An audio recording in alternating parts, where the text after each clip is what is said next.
अस्सलामुअलैकुम। किताबों की दुनिया में खुशामदीद। कमर अजनालवी के नावल मुक़द्दस मूर्ति की किस्त नंबर 41 आपके पेशे खिदमत है। स्वरूप जी मुझे इस तरह आते देखकर परेशान हो गए। मैंने जाते ही पूछा, पिताजी आप रूपा किसी ज़मींदार से मिलने गए थे ना? हाँ। जिसका नाम मेघा है और वो उस ख़ानदान का वारिस है जिसकी 3 सदियों से साऊ ख़ानदान से दुश्मनी है। हाँ, मेघा उसी परिवार का वारिस है। और आपने मेघा की लड़की चंदा का बर मांगा? वो शर्मिंदा सी आवाज़ में बोले, तुमसे किसने कहा? किसी ने कहा या नहीं कहा, मैंने पूछा है तो जवाब दीजिए। आपने मेघा से चंदा का बर क्यों मांगा? वो चुपचाप मेरा मुंह तकने लगे। पिताजी, आपने दादा के लिए बर मांगा? कितनी शर्म की बात है। अगर सुंदरमती को पता चले कि आप इसके इतने बूढ़े दादा के लिए 16 बरस की कुंवारी लड़की का रिश्ता मांगते फिर रहे हैं, तो क्या सोचेगी आपके बारे में? और तारा क्या सोचेगी? वो मध्यम आवाज़ में बोले, ये दादा का ज़ाती मामला है और साऊ ख़ानदान की लड़कियां दादा की आज्ञा का पालन करना अपना धर्म समझती हैं। मैंने जिरा करते हुए कहा, दादा के लिए आपने चंदा का बर इसलिए मांगा कि उसके शरीर पर चांद गिरहन का निशान है। आखिर ऐसी क्या बात है उस चांद गिरहन के निशान में? वो खुद को संभाल कर बोले, चंदा का बर इसलिए मांगा है कि वो उस परिवार की दूसरी लड़की है जिसके शरीर पर चांद गिरहन का निशान लगा है। और पहली लड़की कौन थी? उसका नाम संवरी था, जिसने 3 सदियाँ पहले खंजर सीने में घोंप कर आत्महत्या कर ली थी। तो क्या आप ये समझते हैं कि चंदा का साऊ परिवार से रिश्ता हो जाए तो दोनों ख़ानदानों की पुरानी दुश्मनी जाती रहेगी और संवरी का शराब ख़त्म हो जाएगा? हाँ केशव, मैं यही समझता हूँ। 3 सदियों के बाद इस परिवार की दूसरी लड़की चांद के असर में आई है। अगर ये नाता हो जाए तो गोची साऊ की आत्मा से शराब का साया टल जाएगा। लेकिन दादा तो बहुत बूढ़े हैं, चल फिर भी नहीं सकते। इनके लिए किसी लड़की का रिश्ता मांगना इंसानियत से गिरी हुई बात है। केशव बेटे, दादा के लिए चंदा का बर नहीं बलिदान मांगा था। मगर पिताजी, ये बलिदान आप अपने लिए भी मांग सकते थे, दादा के लिए ही क्यों? मेरे सवालों का उनके पास कोई जवाब न था। वो दादा की तरफ पलटे, उसके कानों में आला समात फिट किया और बोले, दादा, केशव ने कुछ बातें पूछी हैं, मैंने कुछ जवाब दिए हैं, मगर इसका मन शांत नहीं हुआ क्योंकि साहूगारी के सारे राजों की कुंजी आनंद भिक्षु वाली मूर्ति में है। केशव को चंदा के बलिदान वाली बात अच्छी नहीं लगी। अब मैं चाहता हूँ जो बातचीत हो तुम भी सुनो, ताकि मुझसे कोई भूल चूक हो जाए तो तुम मुझे टोक दो। दादा ने सर हिलाकर रजामंदी का इजहार किया। मैं भी स्वरूप जी के साथ बुढ़े के सामने बैठ गया। स्वरूप जी ने आला समात का माइक मेरे और अपने बीच रख लिया। फिर बोले, केशव बेटे, सुंदरमती के नाते अब तुम हमारे लहू और शरीर का हिस्सा हो, इसलिए तुमसे कह रहा हूँ, जिस मुक़द्दस मूर्ति की तलाश का काम मैंने तुम्हें सौंपा है वही हमारे दुखों का इलाज है। तुम इस बात का वचन मुझे, सुंदरमती और दादा को दे चुके हो कि मूर्ति ढूंढोगे, मगर जब तक मूर्ति नहीं मिलती तुम कदम कदम पर किसी अचंभे से दो चार होते हो, उसका कारण जानने की ज़िद करते हो। मगर जो कुछ जानना चाहते हो वो गुज़िश्ता 3 सदियों से इसी तरह राज है और सिर्फ मौत के बिस्तर पर दूसरी नस्ल को मुंतकिल किया जाता है। साहूगारी का कोई वारिस इस राज को खोलने और बयान करने का अधिकार नहीं रखता। मैं भी अपने पुरखों की तरह उस समय तक अपने ख़ानदानी राज की हिफाजत करूँगा जब तक मेरी मौत का समय नहीं आ जाता। दादा के लिए चंदा का बर मांगना तुम्हें अचंभा लगा, ये है भी हैरत की बात, लेकिन ये रिश्ता हमारे लिखों की स्याही मिटा सकता है। मैंने बताया है ना, ये बर नहीं बलिदान था जिससे मेघा ने इनकार कर दिया। इस बलिदान में जो राज छुपा है मैं उसे खोल नहीं सकता। हमारे दुखों का हाल आनंद भिक्षु वाली मूर्ति तुम्हें बताएगी। तुम सोचोगे मैं बार बार मूर्ति की बात दोहराए जाता हूँ, मगर जब से संसार बना है बहुत सी बातें दोहराई जा रही हैं। सूरज चांद सितारों के फेर की तरह दिन रात अंधेरे उजाले का चक्कर भी जारी है। लोग नस्ल दर नस्ल दुखों से छुटकारा पाने में लगे हैं, मगर आज तक किसी परिवार ने हमारी तरह लगातार 3 सदियों तक किसी वीराने में जीने मरने का अजाब नहीं चखा होगा, क्योंकि हमारा दुख ऐसा है जो एक नस्ल के बाद दूसरी नस्ल को विरसे में मिलता है। मैं तो अपने जीवन का बड़ा हिस्सा इसी अजाब में गुजार चुका हूँ। मेरी उम्र की झील में बहुत कम पानी रह गया है, मगर इससे पहले कि ये पानी बिल्कुल खुश्क हो जाए, मैं चाहता हूँ कि साहूगारी के दुखों का अंत हो जाए। जब से तुम साहूगारी में आए हो, हमारे मन में उम्मीदों और आशाओं के नए दिए जले हैं। यूँ लगता है ईश्वर ने तुम्हें हमारी निजात के लिए भेजा है। तुम वो मूर्ति ढूंढ लाओगे। इस दिन का मैं बड़ी बेचैनी से इंतज़ार कर रहा हूँ, क्योंकि वो दिन साहू परिवार और साहूगारी की निजात का दिन होगा। मैं और दादा तुमसे बहुत प्यार करते हैं, तुम्हें अपनी सगी औलाद से बढ़कर समझते हैं। हमारी ख्वाहिश है तुम खुश रहो। मैंने दादा को बता दिया है कि सुंदरमती के अलावा भी तुम्हारी कुछ नारियां होंगी। वो कहते हैं ये बात तो केशव के निश्तर में लिखी है, और मैं ज्योतिष विद्या की मदद से पहले ही जानता हूँ। मैंने सुंदरमती को कह दिया है, वो तुम्हें किसी नारी के पास जाने से नहीं रोकेगी, सिर्फ अपना मान और अपना अधिकार मांगेगी। दादा और मैं तुम्हें फलते फूलते देखना चाहते हैं। आज जब मैंने दादा को बताया कि सुंदरमती उम्मीद से है, तो दादा खुशी के मारे रो दिए और दुआ करने लगे, ए भगवान, आने वाली नस्ल को हमारे दुखों से हिस्सा न देना, और थारो केशव और सुंदरमती और उनकी औलाद पर दया करना। ये कहते कहते स्वरूप जी की आवाज़ भर्रा गई। वो गुलूगीर लहजे में बोले, केशव बेटे, बस मुझे यही कहना था।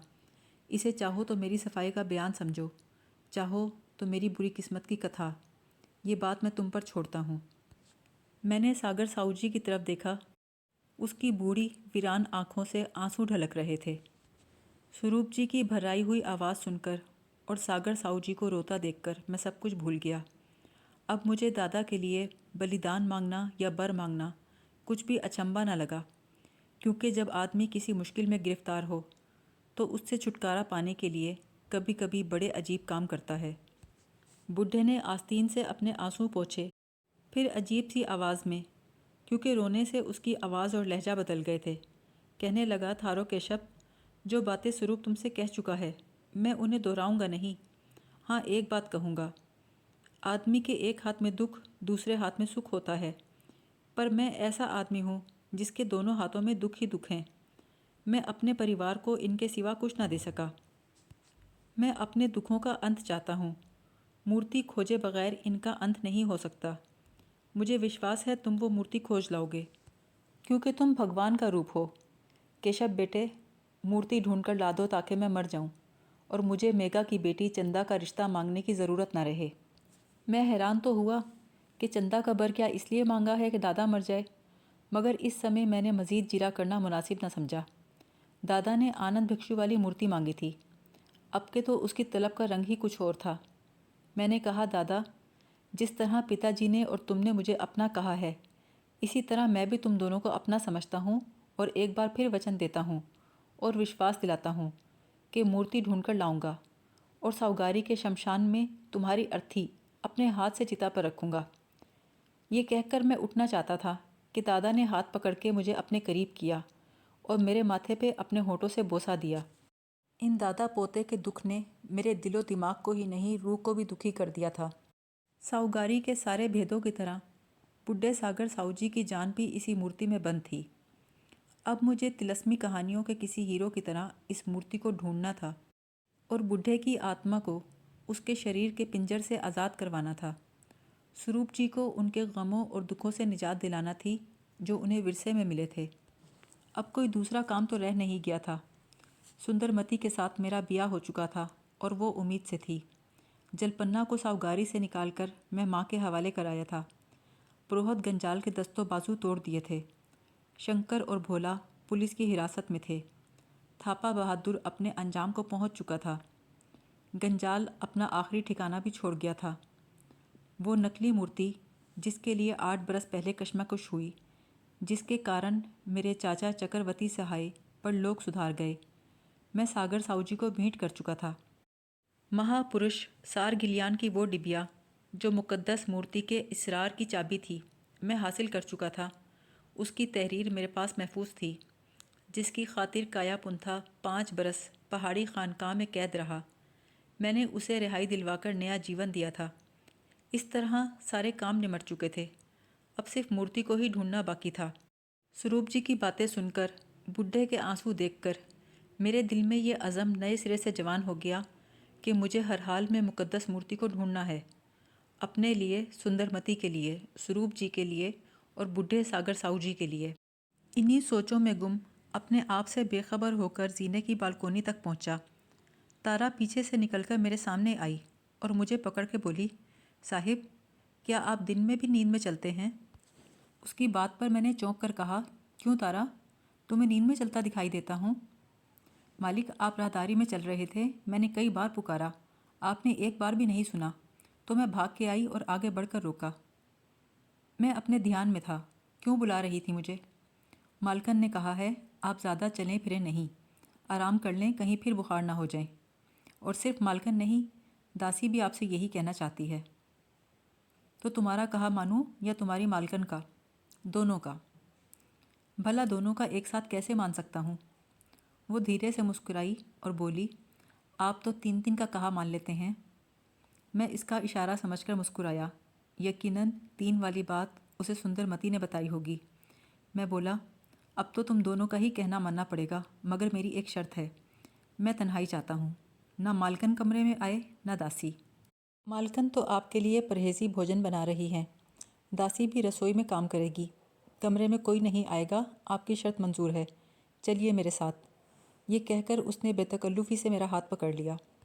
राहदारी से गुजरकर आंगन में आए तो तारा ने शर्त का ऐलान किया, साहब कहते हैं इन्हें तन्हाई की ज़रूरत है, कमरे में कोई ना आए।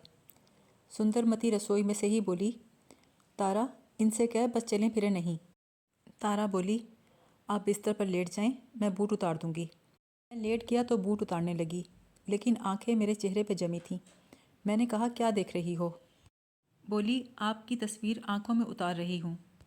तारा, तुम्हारी इन सुंदर आंखों में बस पीगू की तस्वीर होनी चाहिए। वो मेरा पति है सरकार, परंतु आप तो देवता हैं, और दादा कहते हैं देवता का सब पर अधिकार होता है। तो क्या तुम पर भी? हाँ सरकार, मुझ पर भी। मैं दासी हूँ आपकी, लेकिन मैं औरत को दासी नहीं मानता। दासी ना सही, पुजारन मानकर ही दया करेंगे ना मुझ पर? मैंने हाथ बढ़ाकर उसकी थोड़ी पकड़ ली और मुस्कुरा के कहा, तारा, शर्त की खिलाफ वर्जी ना करो, जाओ, मालकन तुम्हारा इंतज़ार कर रही होगी। जाते जाते वो कमरे का दरवाज़ा भी बंद कर गई। मेरा दिल कुछ लम्हे तारा की आंखों में डूबा रहा, जो किसी झील की तरह गहरी थीं। फिर नागेहां यूं लगा किसी ने मुझे इस झील से बाहर खींच लिया। साथ ही जहन को एक झटका सा लगा। मेरे अंदर से आवाज़ आई, थारो केशव, भगवान ने तुमको सुशील बनाया है, मगर अपने आदर्श को मत भूलो। मुकद्दस मूर्ति तुम्हारा आदर्श है, मगर मैं अपने आदर्श को नहीं भूला हूँ। तो फिर निकलो यहाँ से और मूर्ति की तलाश में जाओ। मूर्ति को कहाँ तलाश करूँ, किधर जाऊँ? पाटलिपतर जाओ, जो सपने में बताया था। मेरे अंदर के आदमी ने पाटलिपतर जाने का मशवरा दिया तो जहन को एक झटका सा लगा।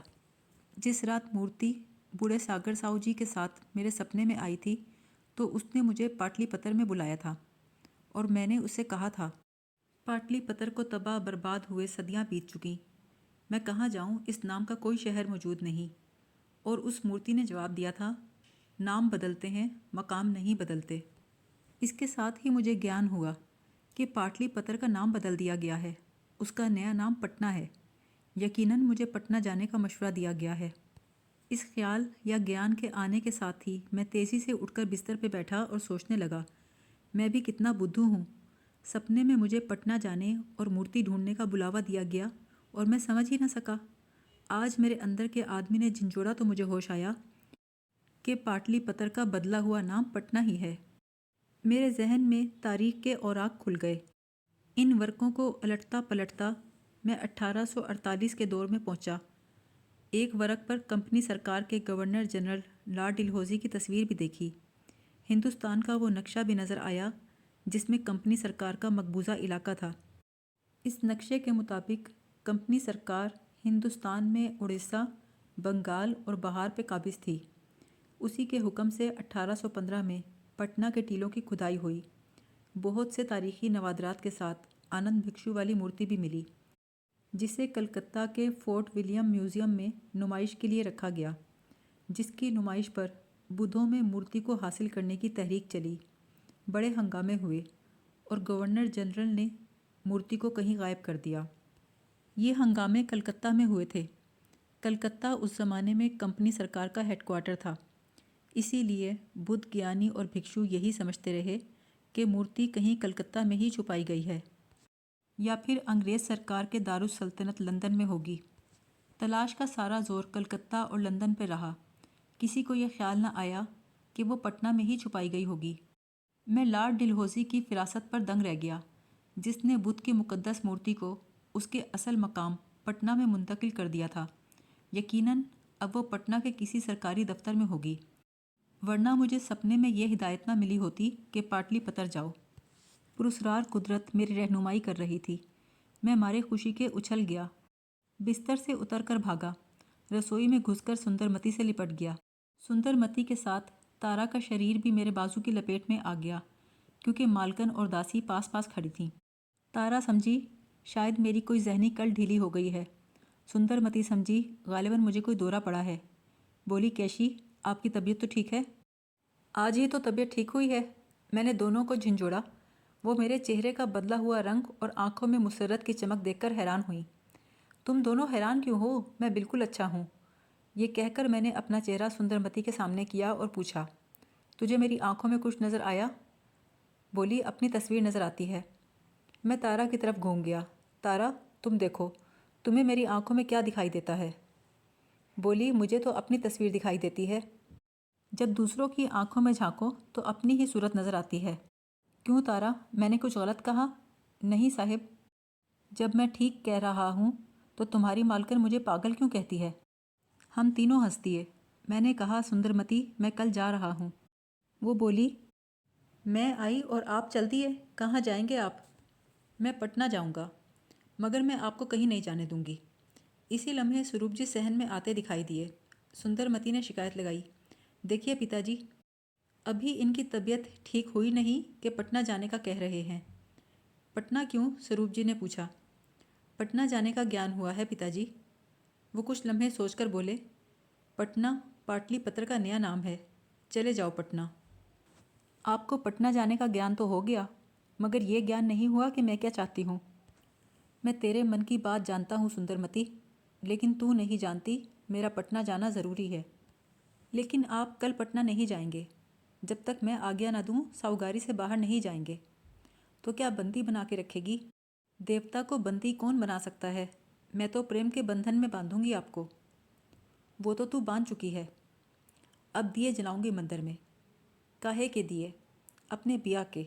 दादा कहते हैं अब बिया का मंडल रचाना ज़रूरी है, क्योंकि मैं उम्मीद से हूँ। बुढ़े सागर साहू जी ने वाकई बड़े पते की बात कही थी, क्योंकि स्वरूप जी और दादा ने हमारे लगन की आज्ञा तो दे दी थी, मगर समाज की रस्मों और रीतों के मुताबिक हमारा ब्याह नहीं हुआ था। अब जबकि सुंदरमती उम्मीद से थी, तो लोगों के सामने ब्याह का ऐलान करना ज़रूरी था। सुंदरमती बोली, साहूगारी में 2 जश्न मनाए जाएंगे, एक ब्याह का, दूसरा गोद भराई का। ये जश्न साहूगारी के लिए बहुत ज़रूरी है। दादा मेरी गोद भराई का जश्न धूमधाम से मनाना चाहते हैं। वो लोगों के सामने ऐलान करेंगे कि मैं आपके बच्चे की माँ बनने वाली हूँ। आप नहीं जानते केशी, दादा इस बात से कितना खुश हैं।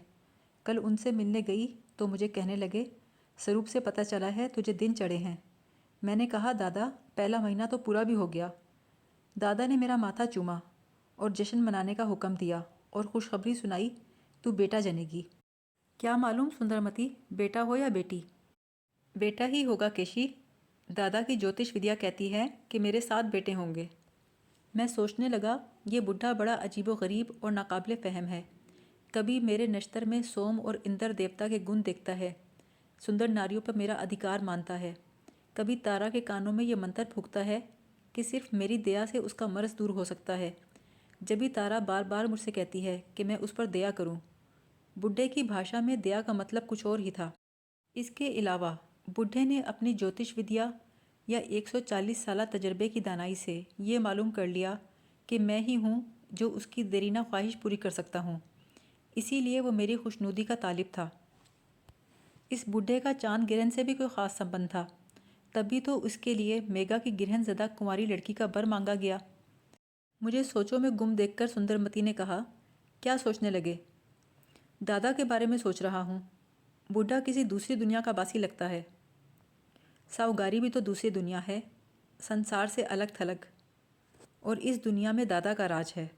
हाँ, मर्दों पर भी औरतों पर भी। साहूगारी की कोई नारी, कोई कुंवारी, मालकन और दासी उनका कहाँ नहीं टालती।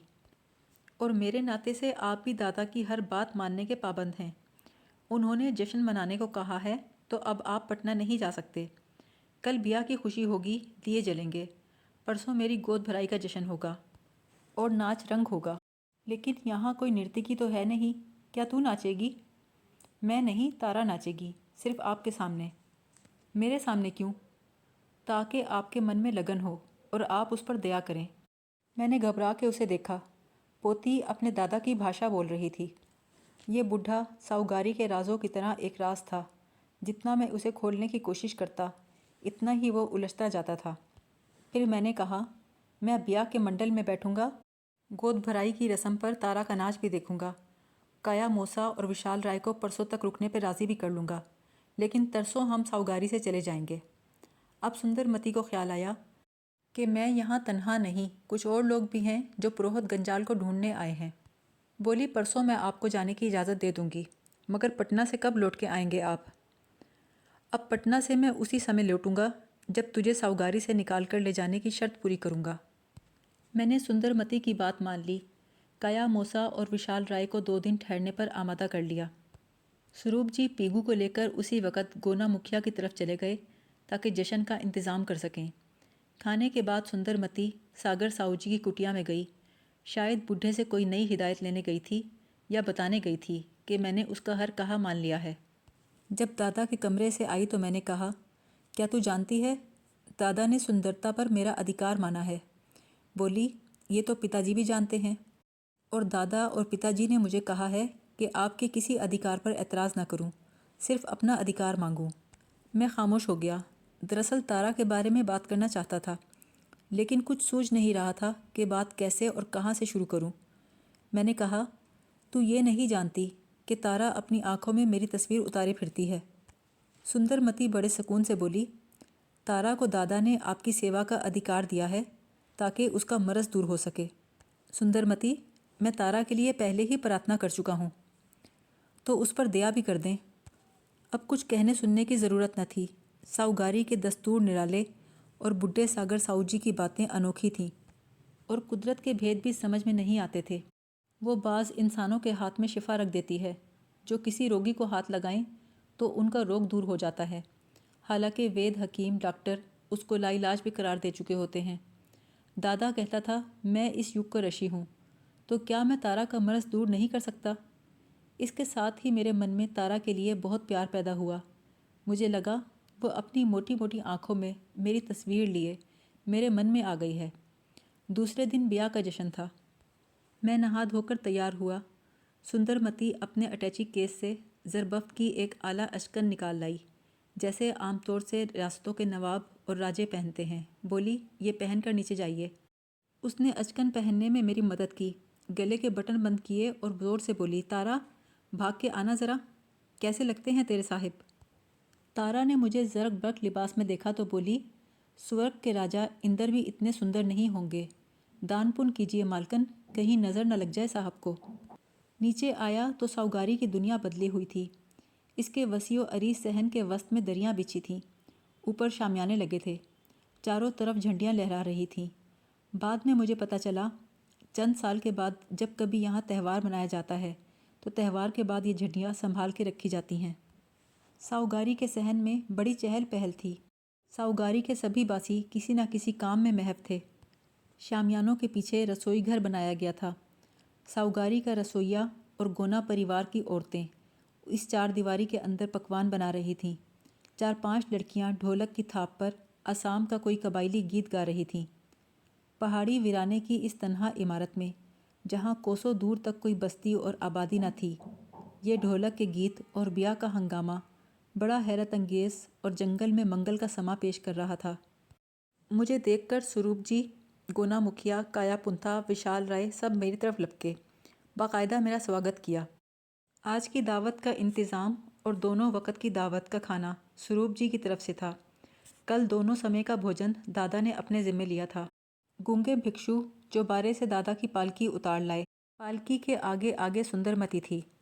उसने सुर्ख साड़ी पहन रखी थी और जूड़े के ऊपर सुनहरी ताज लगा रखा था। वो किसी राजकुमारी की शान से आ रही थी। उसके साथ तारा थी। उसने भी एक खूबसूरत साड़ी पहन रखी थी। मालकन और दासी की बजाय दोनों सहेलियां लगती थीं। इन्हें देखकर गोना परिवार की औरतें स्वागत करने को दौड़ी।